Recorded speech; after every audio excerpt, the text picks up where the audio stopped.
Première prise de parole publique de Donald Trump depuis son inculpation fédérale, l'ex-président américain dénonce une cabale politique. En Ukraine, le président Zelensky évoque pour la première fois des actions de contre-offensive de son armée sans donner plus de détails. Manchester City s'offre sa première Ligue des Champions à l'issue d'une finale disputée contre l'Inter Milan.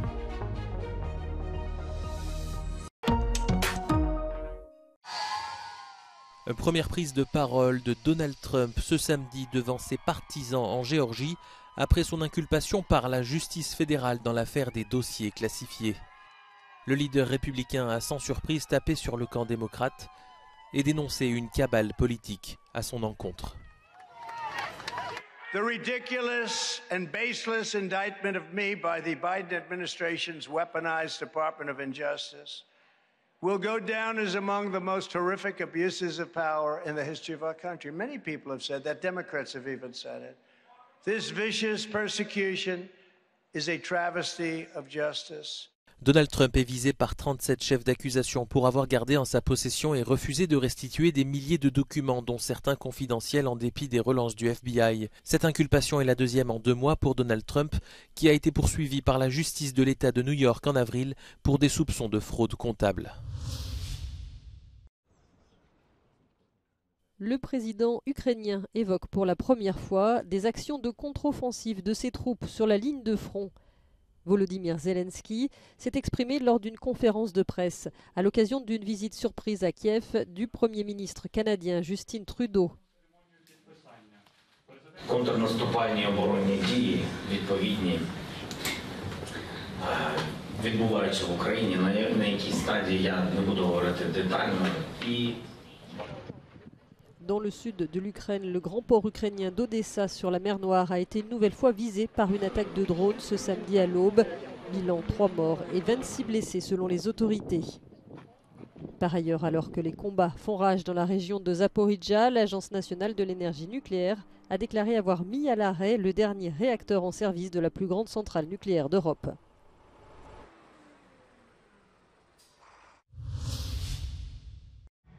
Des milliers de personnes ont participé samedi à la marche des fiertés de Rome avec en ligne de mire le gouvernement d'extrême droite de Giorgia Meloni, opposé à l'adoption d'enfants par les couples de même sexe et au recours aux mères porteuses.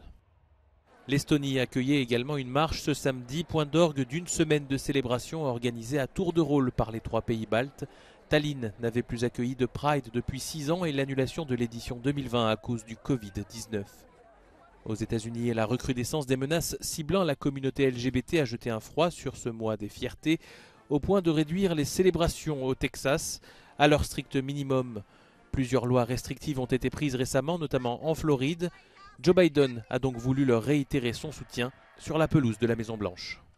And to all of you, Happy Pride Month. Happy Pride Year, Happy Pride Life.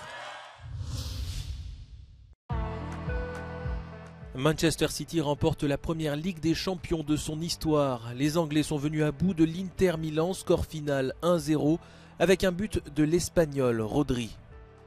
Une finale loin d'être flamboyante avec des Italiens qui sont parvenus à verrouiller le jeu et isoler l'attaquant Erling Haaland.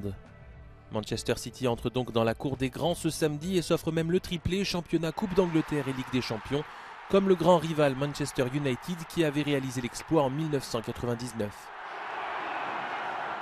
À l'issue du match, les supporters de City étaient aux anges et ont tout de même salué la prestation de l'Inter. Champions of Europe. It was a tough game. They made it hard, but I think, you know, if you look at the chances created, I think we were sort of there and we were on it. Just they were a tough side, and we had to break them down slowly, and in the end, it paid off. Fantastic! I've waited 60 years to see that. I've put into 60 years. Yeah, brilliant, fantastic, best night ever.